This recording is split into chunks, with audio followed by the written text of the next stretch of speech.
Alors, l'indépendance des banques centrales. Aujourd'hui, la réunion commence. Il y aura Lisa Cook, il y aura Stéphane Miran dans des chaises à peu près à côté, au bord de la Fed, avec cette idée que c'est la fin de l'indépendance de la Fed puisque Donald Trump pousse à la baisse des taux. Est-ce que c'est un mythe, cette indépendance des banques centrales, ou est-ce qu'il faut la défendre ? En tout cas, elle mérite d'être questionnée. Alors, c'est vrai que cette mode, j'ai envie de dire, des banques centrales indépendantes, c'est né dans les années 80 après la vague d'inflation des années 70. Et c'est vrai que sur le papier, l'intention est louable. C'est de dire, finalement, l'indépendance, ça interdit le financement direct, notamment de la dette, par les États qui ont tendance quand même à mettre les mains dans le pot de confiture assez facilement. Et puis, du coup, ça fait dériver l'inflation. Le problème, c'est que cette indépendance, elle est plus facile à définir en théorie qu'à constater dans les faits. Alors, il y a des exemples extrêmes. Prenez la Banque centrale d'Argentine, soi-disant indépendante, qui a financé abondamment, finalement, l'inflation, qui a alimenté l'inflation sous Kirchner et qui n'a pas du tout tenu son rôle. Prenez les plus grosses banques centrales. La Fed. La Fed, elle a deux mandats, rappelons-le, inflation et emploi. Est-ce qu'elle aurait mené une politique si différente que ça pour l'économie réelle si elle n'avait pas été indépendante? Et est-ce qu'elle aurait été aussi lamentable que ça dans la gestion de ce qu'a été la véritable inflation des années 80, c'est-à-dire l'inflation financière, où la Fed a été lamentable? C'est-à-dire que c'est la Fed qui a provoqué, qui a généré, qui a engendré l'économie de bulle, mais à cause qui a de la déstabilisé toute l'économie mondiale ensuite pendant 40 ans. Est-ce qu'elle aurait fait mieux si elle n'avait pas été indépendante? Et puis la BCE, parlons de la BCE, c'est dans les crises qu'on voit finalement comment se comporte la Banque centrale. Le whatever it takes, bon, très bien, Mario Draghi 2012, mais est-ce que c'est digne d'une Banque centrale indépendante? Je suis pas sûr. Est-ce que quand la Banque centrale est intervenue... Ça a quand même permis de sauver l'euro, mais bon... Non mais d'accord, mais est-ce qu'une Banque centrale indépendante aurait dit whatever it takes? Enfin, dépendante. Si le rôle de la Banque centrale, c'est pas de sauver l'euro, c'est pas la question. Mais franchement, est-ce que c'est le rôle d'une banque centrale indépendante? Est-ce que c'est le rôle d'une banque centrale de créer tous les filets de sécurité et de dire, je reviens pas sur les différents dispositifs, pour sauver finalement tous les pays les plus endettés de la zone euro? Est-ce que c'est le rôle d'une banque centrale indépendante de se mêler d'écologie, par exemple, comme prétend le faire la BCE? Donc je vous renvoie à deux très bons papiers qui sont sortis et qui m'ont interpellé par deux économistes qu'on connaît bien ici et qui sont d'habitude diamétralement opposés. La libérale Nathalie Janson et la plus étatiste Jésabel Coupé-Soubéran, qui signent des très bons papiers dans la revue Banque. Allez les voir, ça vous fera réfléchir. Jean-Marc. Oui, justement, le véritable enjeu autour des banques centrales, c'est qu'est-ce qu'on attend de la Banque centrale. Je voudrais corriger une erreur qui est assez souvent faite, c'est le statut de la Réserve fédérale n'a pas deux missions. Il y a trois missions dans le statut de la Réserve fédérale. Il y a la stabilité des prix, le plein emploi et un niveau de taux d'intérêt compatible avec la croissance potentielle. Et lorsque ce statut a été adopté en 1978, non pas Nathalie Janson et Isabelle Coupé-Soubéran qui n'étaient pas encore nées à la pensée économique, Samuelson a fait un papier en disant ce statut est absurde parce qu'il y a incompatibilité entre la stabilité des prix et le plein emploi, ça s'appelle l'arbitrage de Phillips. Et donc le véritable enjeu, c'est de définir une mission de la Banque centrale qui soit une mission qui soit compatible avec ce qu'elle peut faire.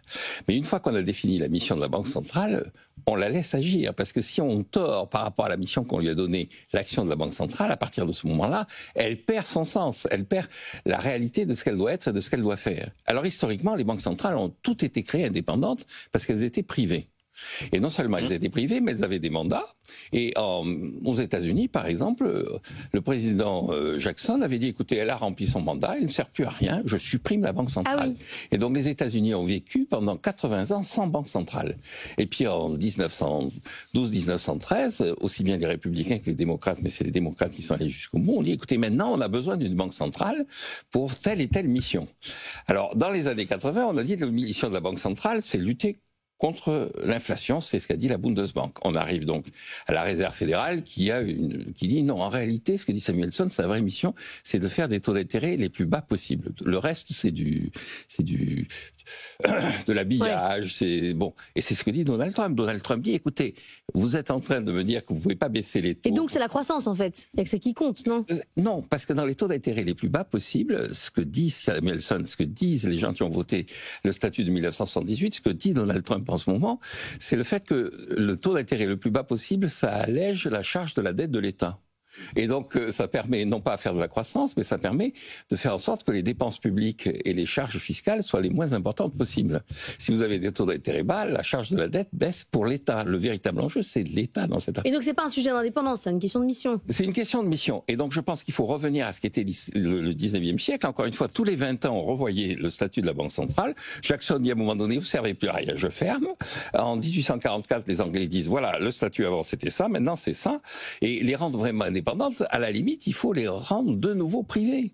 Vous savez, privatisons les banques centrales. Privatisons les banques centrales. Vous connaissez la formule. Après la SNCF, la BCE. La formule. Les gros projets quand même. Hein. Je ne sais pas si vous vous souvenez, mais la gauche disait au 19e siècle et au début du 20e siècle, c'était plutôt au 20e siècle, il faut combattre les 200 familles. C'était qui les 200 familles? C'était le grand slogan du Front populaire. Nous abattrons les 200 familles. Les 200 familles, c'était les actionnaires de la Banque de France. À l'époque, la Banque de France était totalement privée. Et donc, on arrive à une situation, je vais juste conclure là-dessus, dans l'actualité, je ne sais pas si vous avez vu que le gouverneur de la Banque centrale de Nouvelle-Zélande a démissionné. Pourquoi il a démissionné? Parce qu'il est indépendant. Et donc l'État veut faire pression sur lui. Donc ils ont trouvé qu'une seule solution, c'est de supprimer les emplois au sein de la Banque centrale. C'est-à-dire ils ont fait voter par le conseil d'administration un nouveau budget dans lequel il n'y a plus que lui pratiquement. Ah oui. On va employer donc la ils ont supprimé la Banque centrale. Et donc ils ont supprimé la Banque centrale. Donc je dis, il vaut mieux être 15 clair. secondes, Emmanuel. Une banque centrale indépendante avec des missions claires. Alors je m'attendais pas à ce qu'il y ait autant de bémols finalement et d'incidents ou d'accidents qui soient pointés par Jean-Marc dans le fonctionnement des banques centrales indépendantes telles qu'elles sont aujourd'hui. Ça montre bien que le sujet mérite quand même d'être questionné et de façon un peu plus simple que indépendante ou pas. Moi, ce que je constate par ailleurs, puisque je suis tout à fait d'accord avec cette idée de réactualiser régulièrement les missions. Et encore une fois, aujourd'hui, l'indépendance des banques centrales, le vrai sujet, c'est pas par rapport aux politiques, c'est par rapport notamment aux marchés financiers. Or, la réalité, c'est qu'elles sont d'une indulgence sans nom vis-à-vis des marchés, que la plupart des banquiers centraux sont issus des marchés, et que là aussi, il y aura peut-être quelque chose sans doute à revoir dans ces missions. Mais je suis d'accord, revoyons ces missions régulièrement. Juste un mot. Non, pas tout petit. Mihi factum tibi jus. Oui, il faut toujours traduire, Jean-Marc. C'est-à-dire, je définis le cadre, j'analyse les faits, j'analyse la situation, et après je te donne la mission de réagir à ça. Oui, mais c'est pas la Banque centrale de définir elle-même ses missions.